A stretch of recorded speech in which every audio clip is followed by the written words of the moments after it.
कुनै कुनै क्षेत्रमा 1 घण्टाभित्रमा परिवर्तन सुरु भयो है भन्ने चाहिँ महसुस हामी पक्का पनि गराउनेछौँ। मतदाताहरू एकदमै उत्साहित छन्।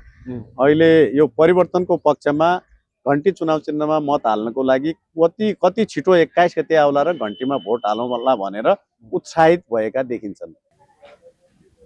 के को कडा प्रतिस्पर्धा फेरि के को हिजो 23 र 24 गते दिन पुराना शक्तिहरूलाई चाहिँ त्यो घोक्रे ठ्याक लगाएर जनताले चाहिँ त्यहाँ रोडमा घिसारिसकेपछि के को प्रतिस्पर्धा, राष्ट्रसँग कसैको प्रतिस्पर्धा छ? विदेशी हस्तक्षेप भयो, सेना आयो अमेरिकाको भन्दै हुनुहुन्छ। यो खाली राजनीतिक प्रोपोगन्डा बनाएर हुँदैन, विदेशबाट चलेर हैन। नेपाली जनताले भ्रष्टाचार भयो देशमा भनेर जो आन्दोलन गर्यो नि, भ्रष्टाचार गर्नु हुँदैन भनेर त कुनै एनजिओ आइएनजिओ काम गर्ला समाजमा। हामी तपाईँ पनि एउटा क्लब अथवा एउटा समिति खोलेर गर्नु हुँदैन भनेर हामी अभियान चलाउँला। त्यो अभियानबाट चाहिँ नेपाली जनता प्रभावित भएर आन्दोलन गर्ला भनेपछि त्यो विदेशी हस्तक्षेप भयो भनेर चाहिँ त्यसरी भन्न मिल्दैन।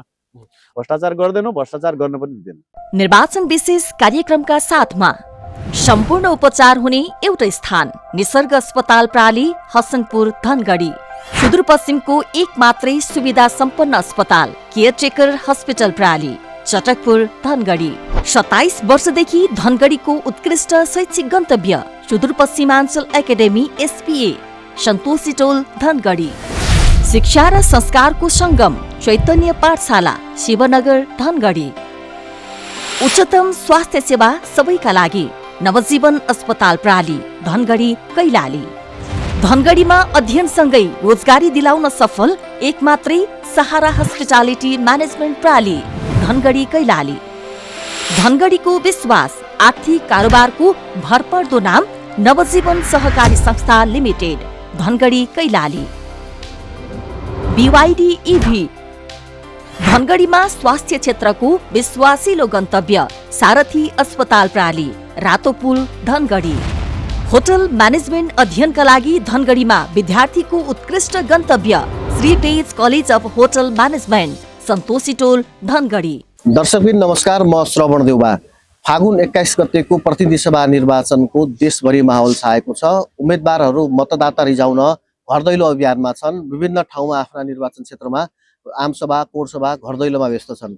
यिनै सन्दर्भमा हामी कुराकानी गर्नका लागि कञ्चनपुरको क्षेत्र नम्बर 1 मा आइपुगेका छौँ। कञ्चनपुर क्षेत्र नम्बर 1 को निर्वाचनको माहौल र यस क्षेत्रमा मतदाता कति उत्साहित छन् र उम्मेदवारहरू कतिको आफ्नो घर दैलो अभियानलाई तीव्र पारेका छन्, यिनै विषयमा कुराकानी गर्न कञ्चनपुर क्षेत्र नम्बर 1 मा आइपुगेका छौँ। अहिले मसँग हुनुहुन्छ राष्ट्रिय स्वतन्त्र पार्टी कञ्चनपुर क्षेत्र नम्बर 1 का प्रत्यक्षका उम्मेदवार जनक सिंह धामी। कार्यक्रममा यहाँलाई स्वागत छ। धन्यवाद, नमस्कार। एकदम दौडधुप चलिरहेको छ, घर दैलो अभियान व्यस्त हुनुहुन्छ। हामीले अहिले तपाईँलाई भेट्नका लागि पनि आधा घण्टा टाइम कुर्नु पर्यो। कतिको व्यस्तता छ? एकदमै व्यस्तता। अब निर्वाचन आउन अब तपाईँको थोरै दिन बाँकी मात्रै छ। आज 13 गते भइहाल्यो। अब प्रचार प्रसारको 18 गतेसम्म मात्रै हो, 4-5 दिन बाँकी छ। यो त एकदम चरम उत्कर्षमा पुगेको छ प्रचार प्रसार। एकदम व्यस्तता छ, यही नै भइछ। मतदाताहरूले के कस्ता, जस्तै अब यो 84 मा हुने निर्वाचन 82 मै भएको छ। एउटा फरक परिस्थितिमा सरकारले निर्वाचनको माहौलमा गएको छ र सरकारले तोकेको छ र तपाईँहरू घुमिनु भएको छ। मतदाता बीच र मतदाताहरूले के कस्ता कुराहरू राखिरहेको छन् यहाँहरूले? मतदाताहरू एकदमै उत्साहित छन्। अहिले यो परिवर्तनको पक्षमा घन्टी चुनाव चिन्हमा मत हाल्नको लागि कति छिटो 21 गते आउला र घन्टीमा भोट हालौँला भनेर उत्साहित भएका देखिन्छन्। मान्छेको मनोवैज्ञानिक हावभाव उसको अनुहारबाटै थाहा भइहाल्छ कि ऊ चाहिँ घन्टीमा मत हाल्न आतुर छ भनेर। त्यसैले उनीहरूको मतदाताहरूको भनाइ के छ अहिले भने, हामीले एकचोटि उम्मेदवार मात्र चाहिँ हेर्न चाहन्छौँ।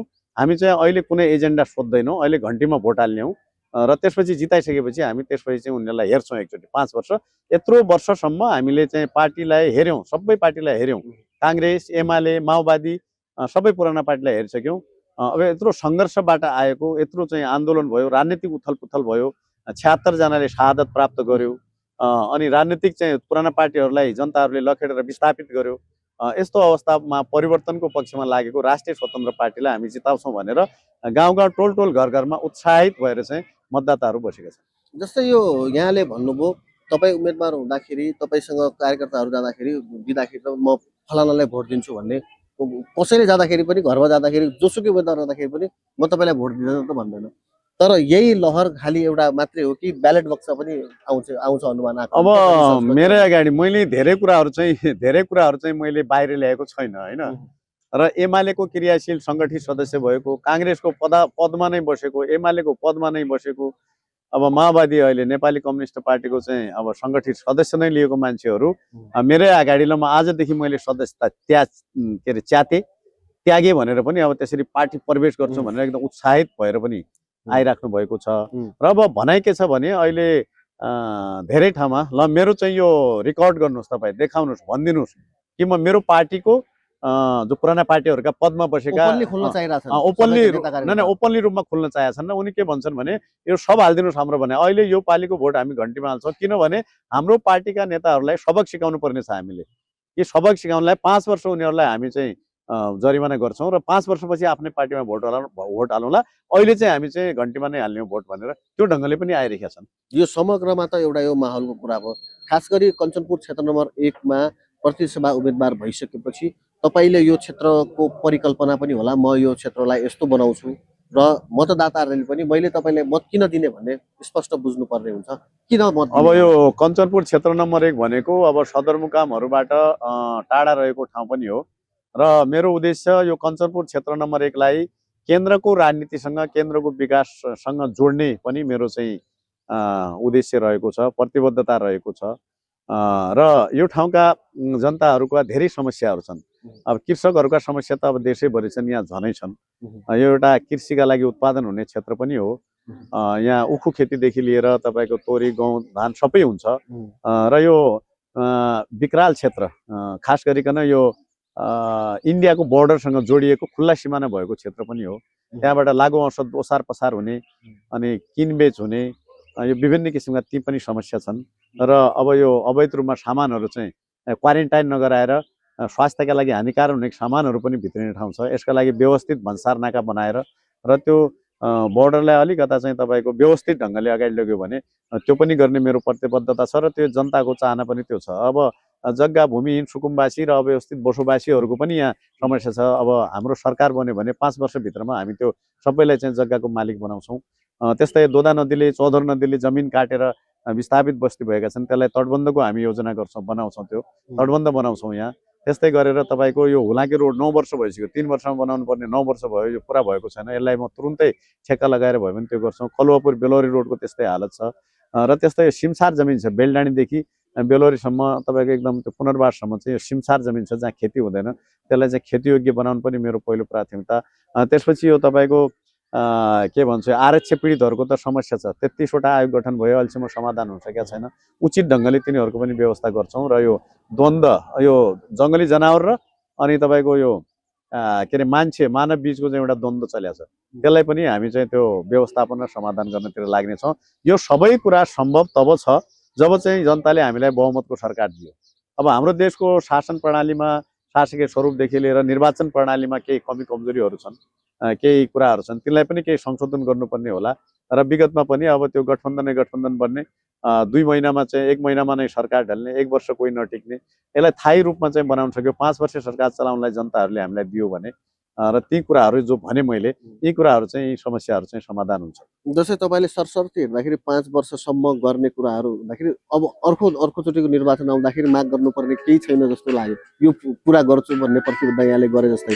तर तपाईले यति सबै प्रतिबद्धता गर्दाखेरि सरकार पनि अनुकूलको हुनु पर्यो कि सबै कुराहरू भएपछि नै के हुने हो त? सम्भव हुन्छ कि गर्न? हुन्छ एकदम। अहिले यो उम्मेदवारहरू घर दैलो गर्दाखेरि यति दिन्छन् कि अब अर्कोचोटि त हामीले के चाहिँदैन सबै पुरा गर्छन् भन्ने जस्तो हुन्छ। अब यसो हुन्छ, असीमित आवश्यकताका बिचमा सीमित साधनले परिपूर्ति गर्नुपर्ने पनि हुन्छ। र त्यो भए हुनाले अब 5 वर्षमा त धेरै काम गर्न सकिन्छ नि त। हामीले यो पनि भनेका छौँ कि 5 वर्षको लागि बहुमतको सरकार दिनुहोस्, 5 वर्षको लागि हामी सरकार दिनुहोस्। हामी दोबारा हामीले प्रचारमा नआउने ढङ्गले काम गर्छौँ हामी, र जनताको शिर निहुरिने गरेर हामी काम गर्दैनौँ। जनताको शिर ठाडो गर्ने हिसाबले हामी काम गर्छौँ। र एकचोटि चाहिँ विश्वास गर्नुहोस् एकचोटि। र यत्रो वर्षसम्म धेरै पार्टीलाई हेऱ्यौँ र एकचोटि घन्टीलाई चाहिँ भोट हालिदिनुहोस् भनेर भनेको छौँ। हातै काटेर पनि हामीले मागेका छैनौँ। र एकचोटिका लागि हामीले दिनुहोस्, हामीले गर्न सकेनौँ काम भने अर्कोचोटि अर्को पार्टीमा तपाईँहरू भोट हाल्नु होला भनेर एकचोटि मात्रै हामीले विश्वास मागेको हो जनताको। र उत्साहित पनि छन् अहिले, र त्यो लगानी पनि हो जनताको। त्यो लगानी हो राष्ट्रसभामाथि। मैले त औँठा छाप लगाएर निर्वाचन आयोग र जनताको अगाडि चाहिँ त्यो तमसुक पनि बनाएका छौँ हामीहरू।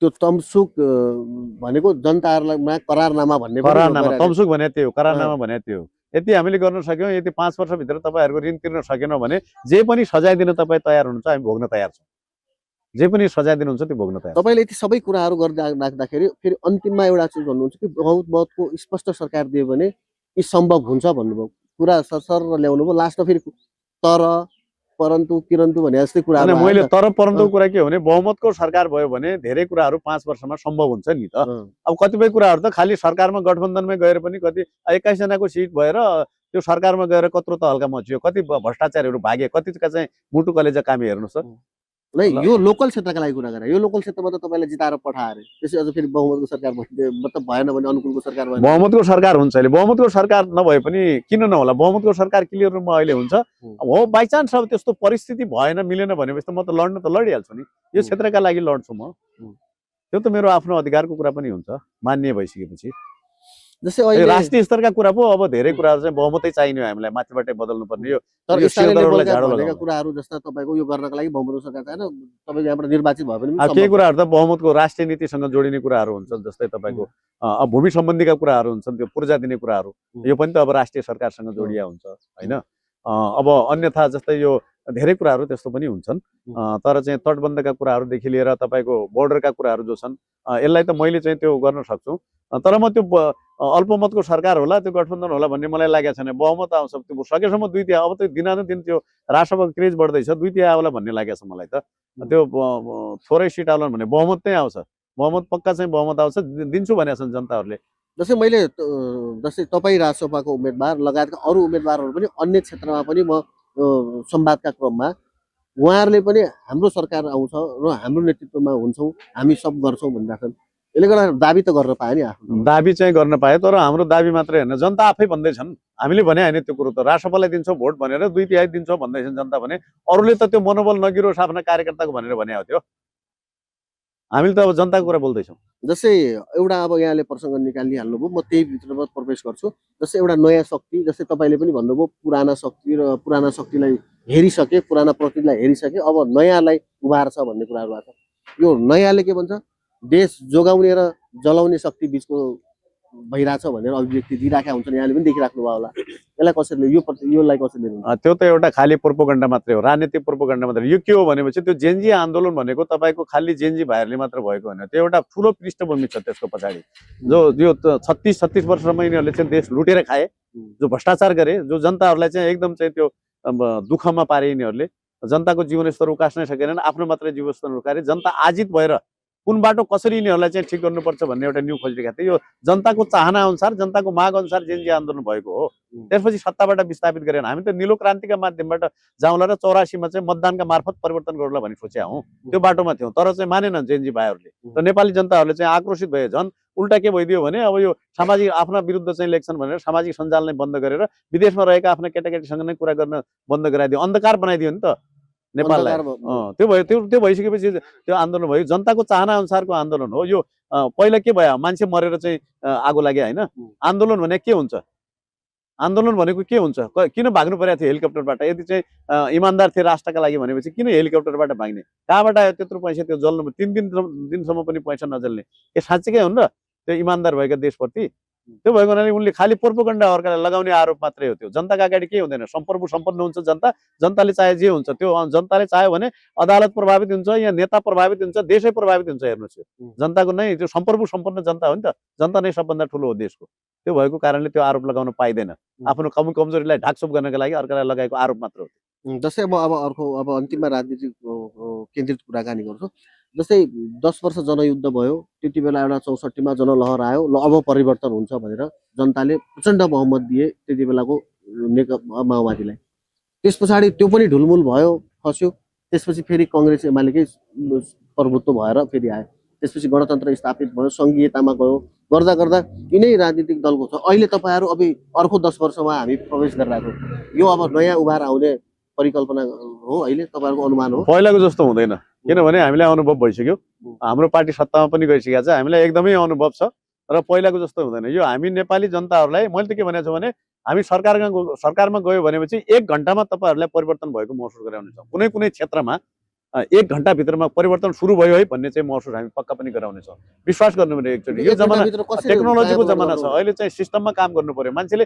इमान्दारिता देखायो भने, इमान्दार र इच्छा शक्ति भयो भने सब कुरा हुन्छ। हेर्नु त्यसो भएको हुनाले त्यो 64 को जस्तो 46 को जस्तो हुँदैन। मान्छे जनता धेरै सचेत भइसकेका छन्।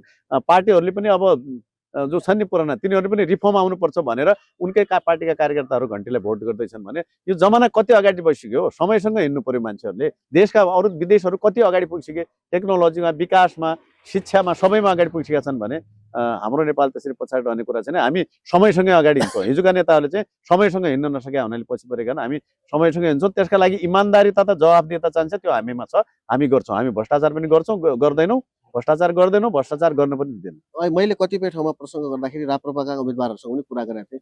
एउटा पुरानो शक्ति भयो, एउटा नयाँ शक्ति भयो, र हामी चाहिँ एउटा सच्चा देशका पक्षमा छौँ।